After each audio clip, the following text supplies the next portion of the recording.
Swami Chaitanya Hari, founder of Yoga Nisarga and Vedic Gurukul Foundation, is a globally respected yoga acharya with over 13 years of experience in teaching yoga and meditation. Beginning his yogic journey at the age of 6 under his father's guidance, he has since dedicated his life to path of yoga, completing 500 hours of advanced Hatha Yoga training.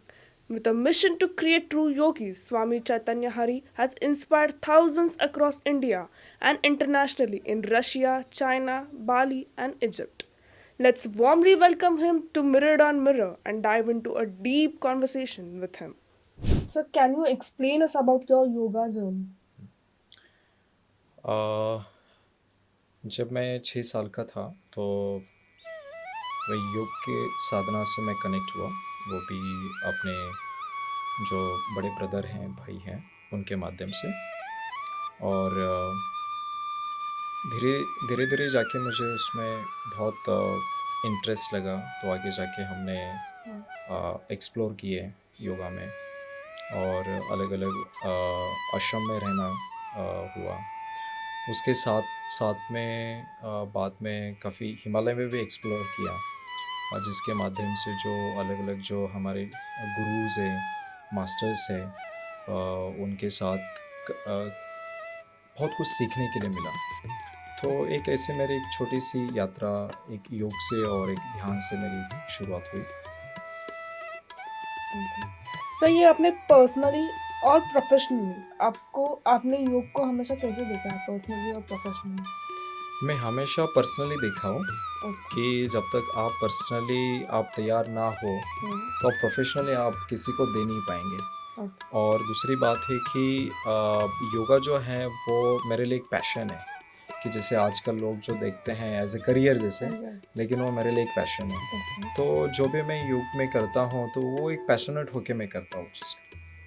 Sir, yoga ने impact कैसे किया है आपके life के ऊपर?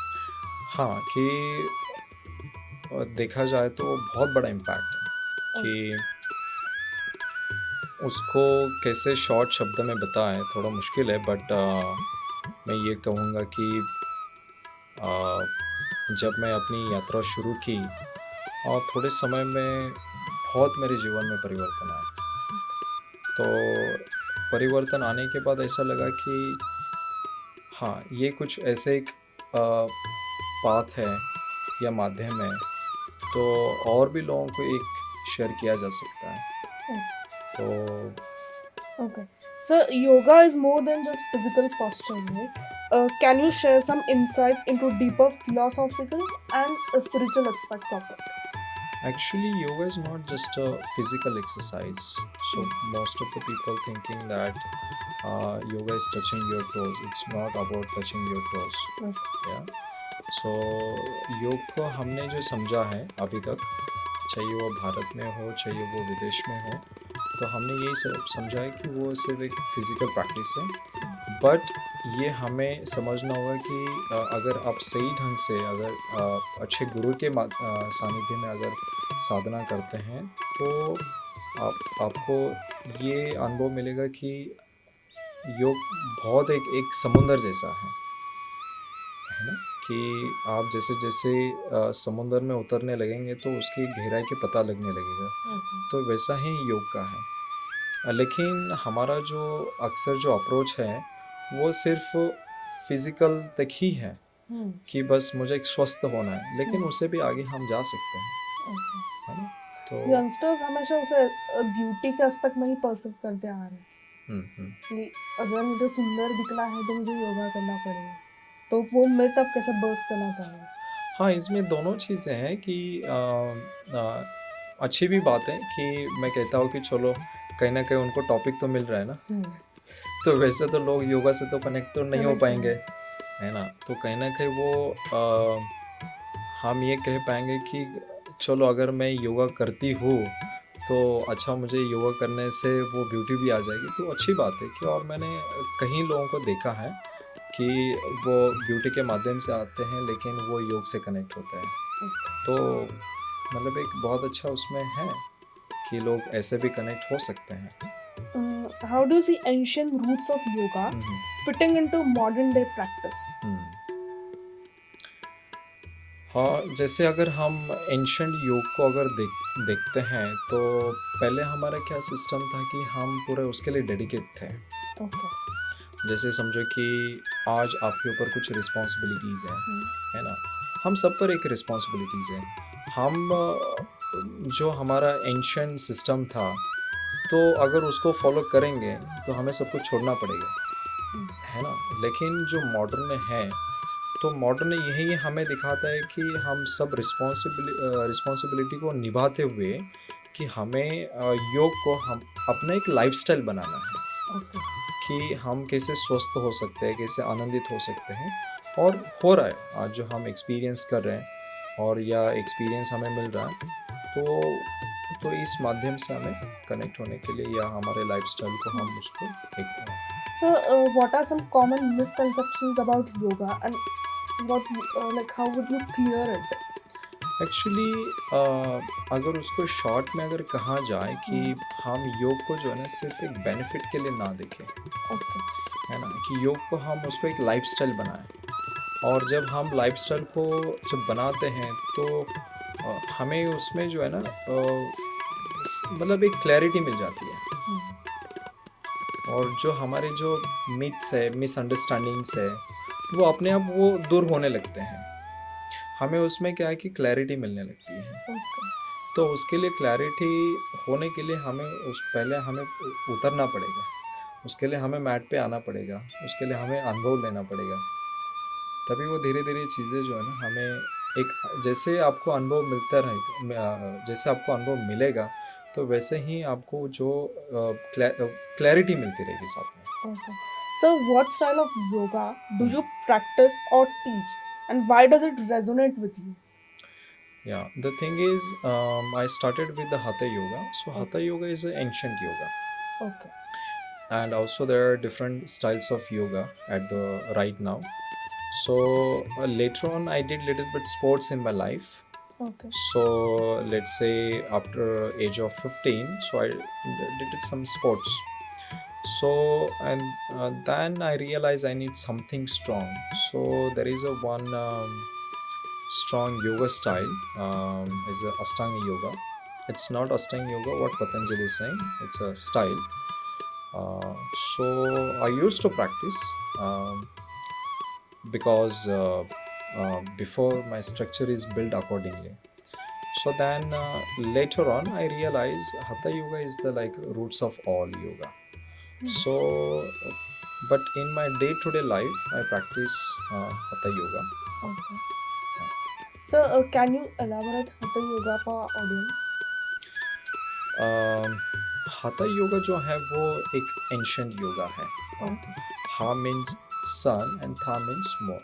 Okay. तो हमारा जो सिस्टम जो कनेक्टेड है वो सन और मून के साथ में कनेक्टेड है ना? तो मतलब उसकी शॉर्ट में मैंने आपको हा और था का मैंने मतलब समझा। लेकिन अगर हम जैसे हठ योग को अगर हम अपने डे टू डे लाइफ में एक उसको साधना के तौर पे लेते हैं तो physically, mentally and spiritually more connecting. तो हठ योग ऐसा है कि आपको वो कनेक्ट करता है। तो इसके लिए जितने भी भारत में जो मास्टर्स हुए हैं तो आप देखेंगे कि इनलाइटन हुए हैं वो एक योग के माध्यम हठ योग के माध्यम से हुए हैं। और उसमें से कई सारे ऐसे हैं, कुछ लोग ऐसे हैं कि वो सिर्फ एक आसन करते हुए इनलाइटन हुए हैं। तो फॉर एग्जांपल मारीच आसना है, तो वो मारीची जो है वो सेज थे। Okay. और वो एक ही आसना करते थे और वो एक ही आसना के माध्यम से वो बुद्धत्व के लिए उपलब्ध हुए। तो इसके लिए स्थिरम सुखनम आसनम जो पतंजलि कहते हैं कि study comfortable in one posture, Okay. है ना? कि जब आप एक पोस्चर में स्थिर हो जाते हो वो आसना है। Okay. और ये सारे जो हम आसना क्यों करते हैं, क्योंकि हम हमारे भीतर से स्थिरता नहीं है।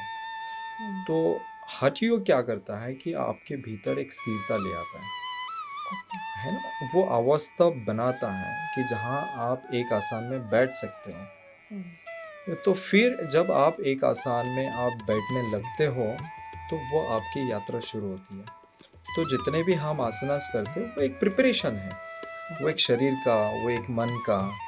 और फिर उसके बाद में जब आपका शरीर और मन वो एक हम उसको कहेंगे कि जब वो सिंक होने लगते हैं तो एक आपके बैठने की एक स्थिति बनती है। लेकिन क्वेश्चन वो उठता है कि क्या हम 2 मिनट बैठ सकते हैं? बहुत मुश्किल है ना।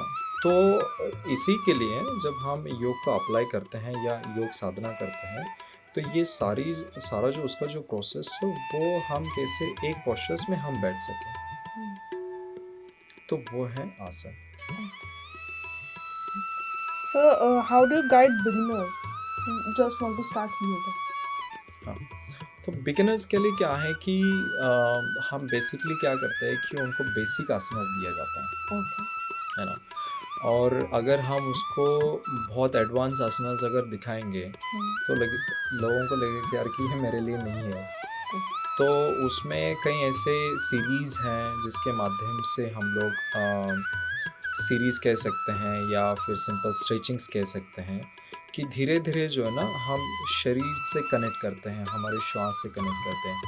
क्योंकि हमारा जो जीवन जो है ना इतना व्यस्त हो गया कि हम अपने श्वास को भी हम महसूस नहीं कर पाते। तो इसके लिए कि जब कोई नया व्यक्ति आता है तो मैट पर कि हम उसको आसनास के माध्यम से अपने शरीर को अनुभव दे सकते हैं, उनको महसूस करवा सकते हैं। फिर ग्रेजुअली जब उस व्यक्ति के अंदर जब एक स्ट्रेंथ, एक फ्लेक्सिबिलिटी बढ़ती है तो उसके हिसाब से फिर वो आसनास को हम लोग ऐड ऑन करते रहते हैं। तो लेकिन अगर हम एकदम से चैलेंजिंग पोस्चर्स अगर देते हैं तो उनको लगता है कि नहीं नहीं योग मेरे लिए नहीं है। और ऐसा होता है लोगों के अंदर, ख़ास करके जब लोग हमारे पास आते हैं तो कहते हैं कि हमें वो एडवांस आसनास नहीं करने हैं। और कहीं ऐसे लोग देखे कि हमने अगर उनको सही ढंग से गाइड किया तो बहुत ऐसे लोग हैं कि अच्छे ढंग से योग कर रहे हैं। तो डिपेंड्स है कि हम कैसे उनको दे पाते हैं। तो अल्टीमेटली ये है कि अगर उनको अच्छे ढंग से अगर हम कनेक्ट कर पाएंगे तो एक बार अगर उस आर्ट से अगर आपका प्यार अगर मोहब्बत हो जाए तो आप उसको छोड़ नहीं पाएंगे। तो लेकिन होने तक आपको उसका बहुत केयर करना जरूरी है। So, youngsters are seen consuming a lot of junk food nowadays. How can correct diet help youngsters in improving their lifestyle? तो इसमें आपने गुरुकुल का शायद शब्द सुना होगा। तो जब हमारा गुरुकुल सिस्टम था तो उसमें हमें ये सब डाइट के बारे में वगैरह, डाइट इन द सेंस कि आयुर्वेद के बारे में पूरा पढ़ाया जाता था कि जैसे कि हम लोग आजकल जंक फूड खाते हैं, फास्ट फूड खाते हैं, क्योंकि बहुत सारे ऐसे केमिकल्स है कि वो हमारा शरीर भी डाइजेस्ट नहीं कर पाता है। तो उसके कारण क्या है कि हम इमोशनली हम बहुत इनबैलेंस हो जाते हैं, है ना। तो इसके लिए कि हमें हमारा जो डाइट है वो समझना बहुत ज़रूरी है। और ख़ास मुझे लगता है कि जो मैंने अपने जीवन में एक्सपीरियंस किया कि ऐसा लगता है कि अगर वो स्कूल से ही अगर इम्प्लीमेंट करें, अगर आयुर्वेद के सब्जेक्ट्स को अगर ऐड किया जाए तो जैसे मैं लोगों को देखता हूँ कि जब पूछता हूँ कि पानी कैसे पीना है, लोगों को यहाँ तक नहीं पता है कि पानी कैसे पीना है, खाना कैसे खाना है, यहाँ तक नहीं पता है। तो ये बहुत एक इम्पॉर्टेंट सब्जेक्ट है कि अगर हम स्कूल से ही अगर बच्चों को हम पढ़ाते हैं कि आयुर्वेद क्या है, डाइट कैसे आपका होना चाहिए, तो मुझे लगता है कि जो आजकल जो बच्चों के अंदर जो बीमारी शुरू हुई है या डिसबैलेंसेस हम लोग देख पा रहे हैं, है ना, मेंटली और भी कई तरीके के बीमारीज़ हैं। तो अगर उनको उस प्रकार का एजुकेशन मिले, प्रॉपर डाइट मिले, तो मुझे नहीं लगता है कि आगे जाके कुछ उनको ठीक है करेंगे। कोई जाके थोड़ा पिज़्ज़ा भी खा सकता है बट उतना इफ़ेक्ट नहीं करेगा वो। कोई महीने में एक आध बार पिज़्ज़ा खाने से क्या होगा, है ना। लेकिन जब उस व्यक्ति को उसके डाइट के बारे में पता चलता है तो वो हमेशा वो कॉन्शियस रहेगा उस चीज़ में। और साथ साथ में अगर आपकी योगिक जर्नी है और आपके बॉडी मतलब कई बार ऐसा होता है कि अगर थोड़ा सा इधर उधर मैंने खा भी लिया तो बॉडी तुरंत वो रिएक्ट करने लगता है कि लगता है यार कि मैंने कुछ आज जो है ना कि ऐसा शरीर में डाला है कि जो वो देना नहीं चाहिए था पेट को। तो ऐसा जब आपकी बॉडी जब सेंसिटिव हो जाती है तो आप फिर नेक्स्ट टाइम आप सोचेंगे कि क्या ये सही है देना या नहीं है। तो इसके लिए मुझे लगता है कि अगर हम थोड़ा सा अगर डाइट की बात करते हैं ना और इसमें हर व्यक्ति का डाइट अलग है। वो आपका डाइट अलग हो सकता है, मेरा डाइट अलग हो सकता है, लेकिन वो जब हम एक सेंसिटिव होने लगते हैं साधना के साथ में तो वो आपका जो शरीर जो है ना वो वैसा आपको गाइड करने लगता है। और ऐसा हमने कई लोगों को देखा है कि जब साधना में जाते हैं तो कहते हैं कि भाई मुझे हेवी फूड नहीं खाना है। ये अनुभव हमने देखा है, खुद बॉडी के साथ अनुभव किया है, बाकी लोगों को भी देखा है। तो इसके लिए हमेशा क्या होता है कि जब आप कहीं आश्रमों में जाते हैं तो हमेशा देखा होगा कि आपको एक सात्विक खाना मिलता है है ना।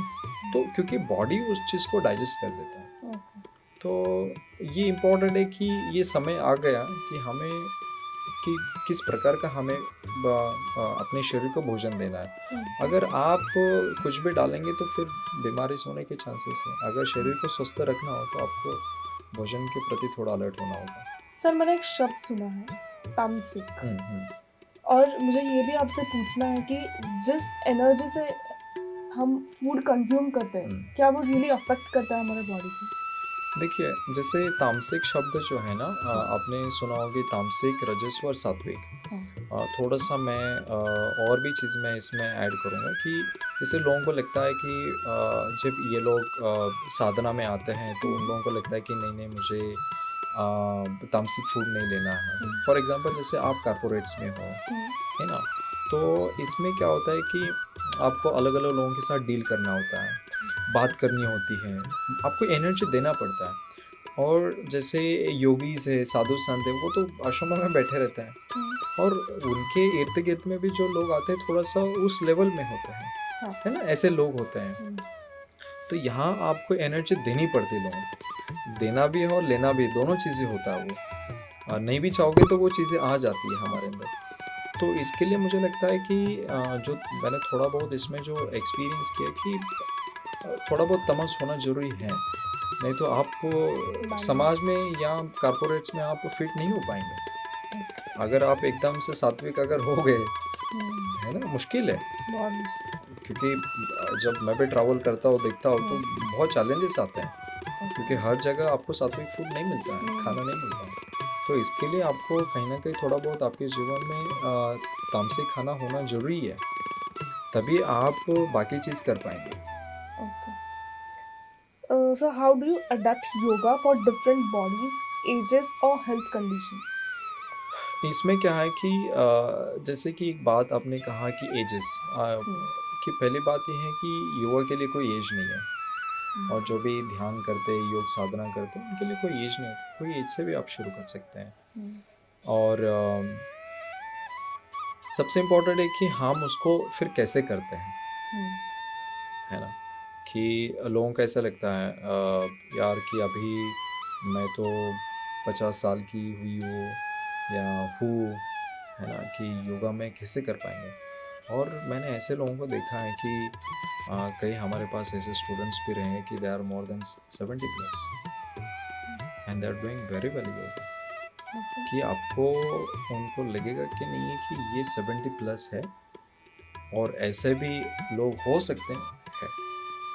उन्होंने योग के माध्यम से, ध्यान के माध्यम से अपने को आज भी आपको उनको जब देखते हैं तो आपको नहीं लगेगा कि हाँ दे आर 70+। तो इतना अगर हम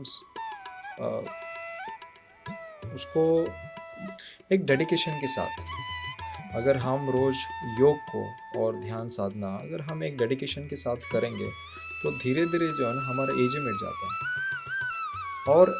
और इसमें से एक अच्छी बात बताता हूँ कि एक समय ऐसा भी आ जाता है कि आप जो है ना कि यंग लगने लगते हो और ज़्यादा मैच्योर होने लगते हो। तो कहीं सारे ऐसे लोगों को देखा है कि they are 70+ but looking like 55-60, तो इतना वो डिफरेंस आ जाता है।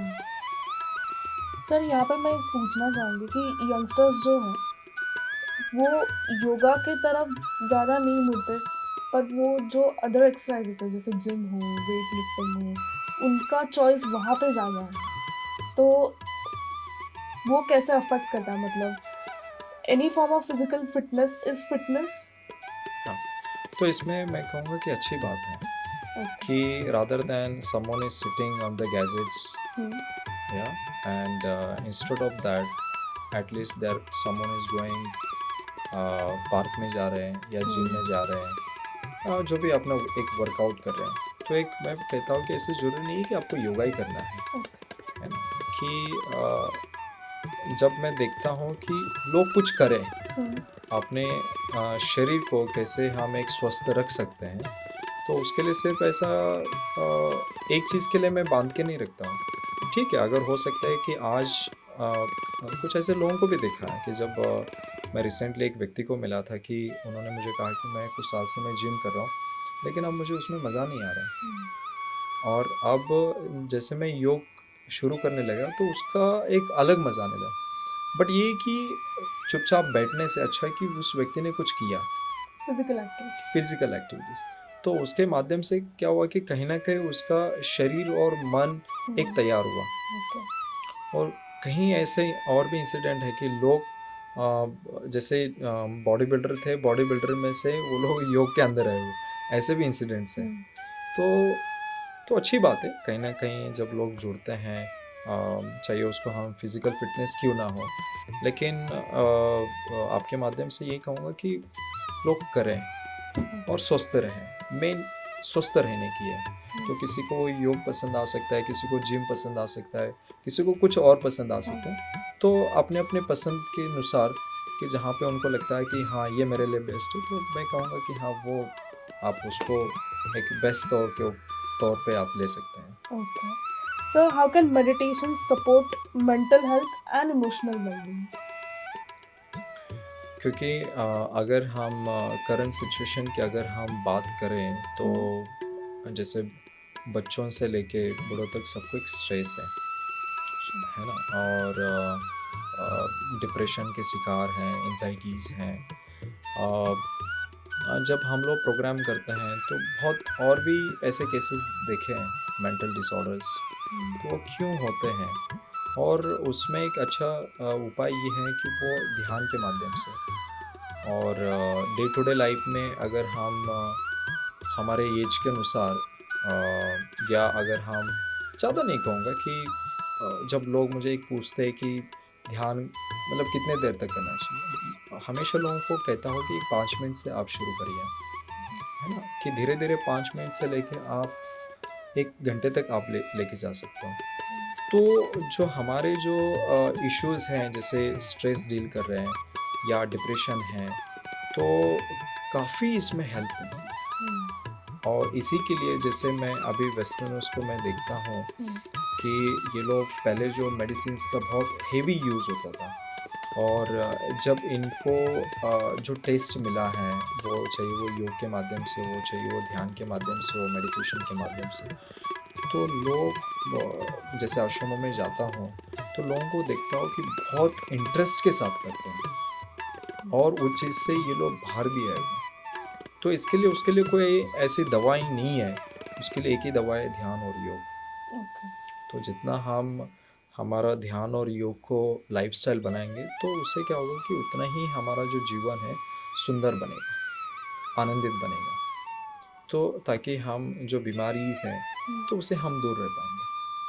तो हर व्यक्ति को मुझे ऐसा लगता है कि कम से कम रोज़ 5 मिनट से लेके हाफ एन आवर तक मेडिटेशन करना चाहिए।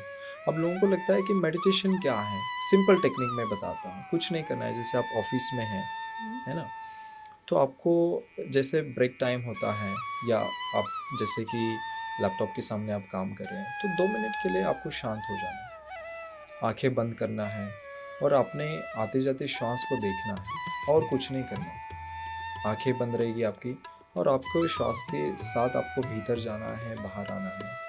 और क्या होगा कि धीरे धीरे आप ये देख पाएंगे कि जो एक आपको तनाव फील हो रहा था, तो उसी जगह आप रिलैक्स फील करेंगे। तो ये उसका एक सबसे एक बड़ा बेनिफिट है आज के समय में। तो और अब हो रहा है, लोग कर रहे हैं उसको, बड़े बड़े आप कंपनीज में देखेंगे तो आप देखिए उन्होंने जैसे योग है, मेडिटेशन है, उसको कंपलसरी किया, तो समझने लगे कि जो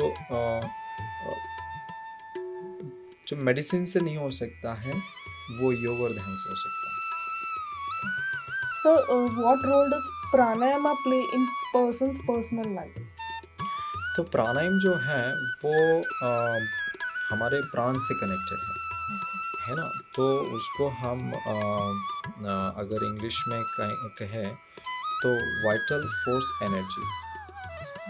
तो हमारी जो प्राण ऊर्जा जो है, इसमें क्या होता है प्राणायाम में कि हम अपने शरीर के भीतर जो कार्बन डाइऑक्साइड जो होता है ना, तो वो हम कार्बन डाइऑक्साइड को हम रिलीज करते हैं और ऑक्सीजन को ज़्यादा मात्रा में लेते हैं, है ना।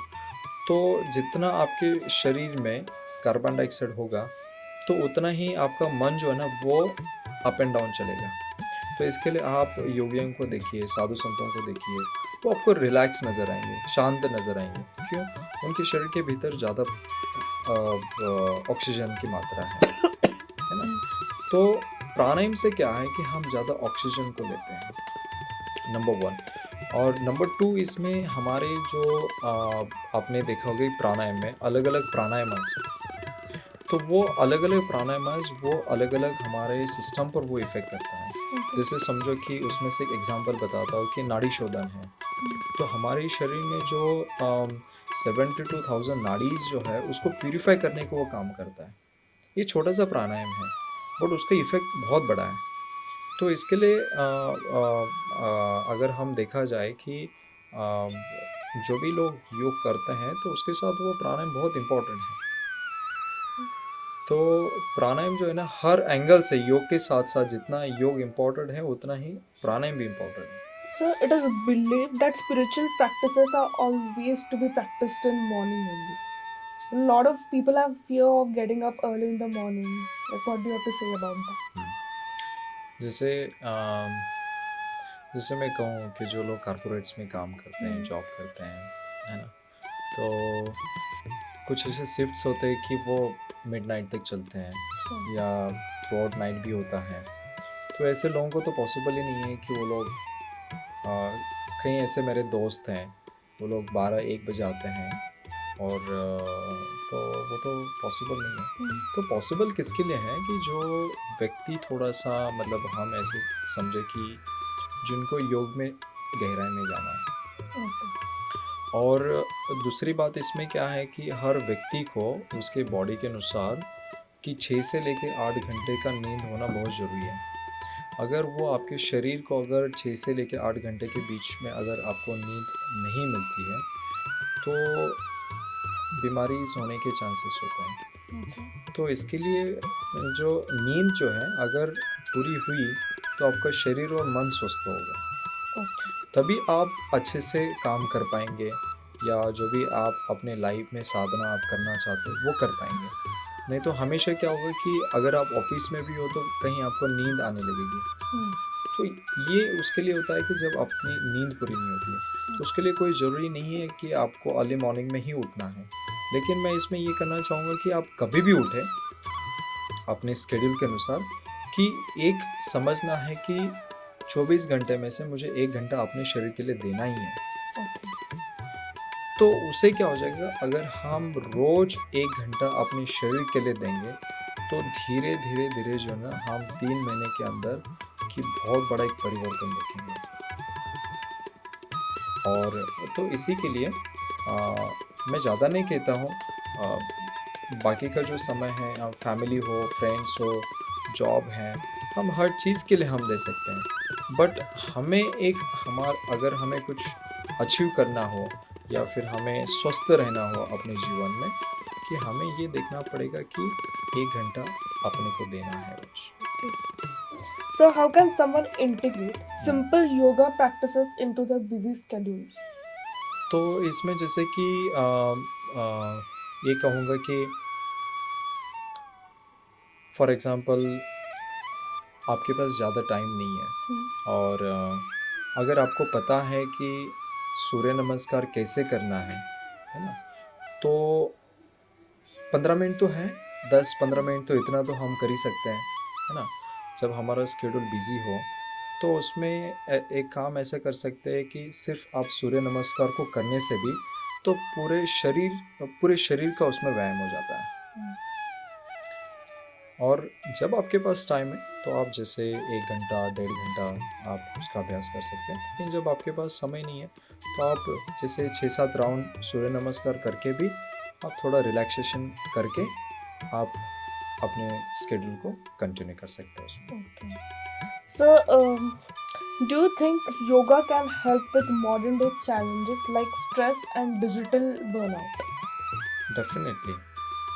और मुझे लगता है कि ये बहुत ज़रूरी Hmm. है ना? कि जिस ढंग से अभी जो सिचुएशन जो चेंजेस हो रहे हैं Hmm. और जो एडिक्शन जो बढ़ रहा है इसमें, तो बहुत इम्पोर्टेंट है कि अगर हम योग और ध्यान अपने डे टू डे लाइफ में अगर उसको लेकर आते हैं, तो धीरे धीरे क्या हो जाएगा कि हमें पता लगने लगता है कि मैं क्या कर रहा हूँ या मैं क्या कर रही हूँ, कि सच में ये ज़रूरी है। क्योंकि आजकल क्या होता है कि लोग जब देखने लगते हैं स्क्रॉल करने लगते हैं पूरे दिन, और ऐसे भी लोग हैं कि पूरे दिन भर बैठ के स्क्रॉल Scroll. करते रहते हैं। बाद में उनको पता लगता है कि यार मैं स्क्रॉल क्यों कर रहा था या कर रही थी, है ना? ऐसे सिचुएशन होता है। तो उसके लिए बहुत इम्पोर्टेंट है, योग और ध्यान से ही ये चीज़ें बदल सकती हैं। और अदरवाइज़ बहुत सारे बीमारीज होने के चांसेस होते हैं। So, what's one yoga principle or teaching you wish everyone should know? जैसे हिंदी में इसका कैसा होगा अनुवाद? Uh, एक ऐसा आसन जो सबको पता होना चाहिए, जो बहुत जरूरी है। हाँ, अगर वैसा देखा जाए, Hmm. वज्रासन करके है, Hmm. वो हम खाने के बाद ज़रूर करना चाहिए। Okay. क्योंकि अक्सर लोगों को जो है ना वो डाइजेशन का इशू है ना? तो वो एक ही आसन है योगा में कि उसको खाने के बाद किया जा सकता है। अदरवाइज़ ऐसा कोई आसन नहीं है दूसरा कि जो खाने के बाद आसन कर सकते हैं। तो मुझे लगता है कि ये एक आसान है कि जो आप हर कोई व्यक्ति कर सकता है। ऐसा। और दूसरा इसमें ऐसा है कि इवन ये डाइजेशन के लिए नहीं है, जैसे कि आप नॉर्मली वज्रासन में भी बैठ सकते हो, 1 मिनट 2 मिनट जितना आपका एक स्ट्रेंथ होगा उतने देर के लिए आप उसमें बैठ सकते हो। तो वो एज ए मेडिटेशन पोस्चर भी है। Hmm. तो इसमें आपको वो दोनों बेनिफिट मिलेगा। Okay. जब आप वज्रासन में बैठेंगे तो वो आंखें बंद करके बैठिए, तो आपको दोनों बेनिफिट मिलेगा उसमें। Okay. So, one small daily ritual or routine you would recommend to Punita's Mirrors audience. हाँ, मुझे ऐसा लगता है कि हमारी जो एक लाइफस्टाइल है ना वो बहुत इम्पोर्टेंट है कि टाइम पे सोना, टाइम पे उठना, Hmm. है ना? और टाइम पे खाना। तो ऐसा ही अगर हम अगर सुबह-सुबह लोग कहते हैं कि सुबह योगा क्यों करना चाहिए? क्योंकि जो सुबह का जो एक मौसम होता है ना? वो सब बहुत अच्छा होता है हमारे शरीर और मन के लिए।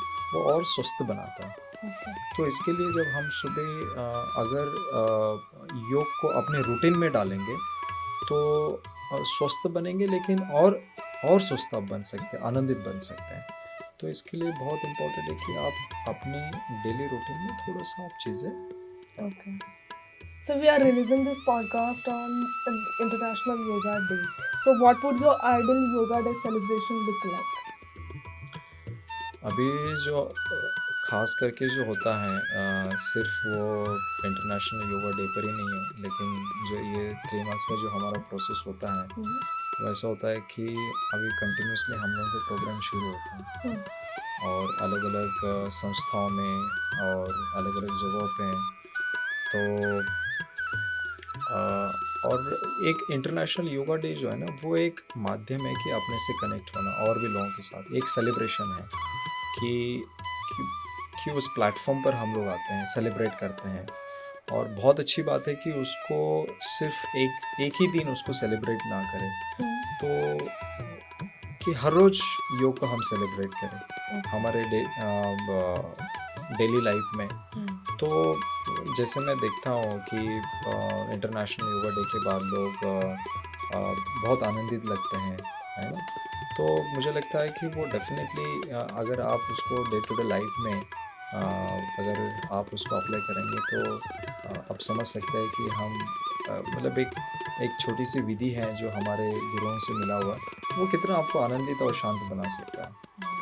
तो यही कहूँगा कि उसको सिर्फ़ एक इंटरनेशनल योगा डे पर ही सीमित ना हो, लेकिन उसको एक हमारा एक लाइफ़स्टाइल बने ताकि हम रोज़ योगा अभ्यास करें।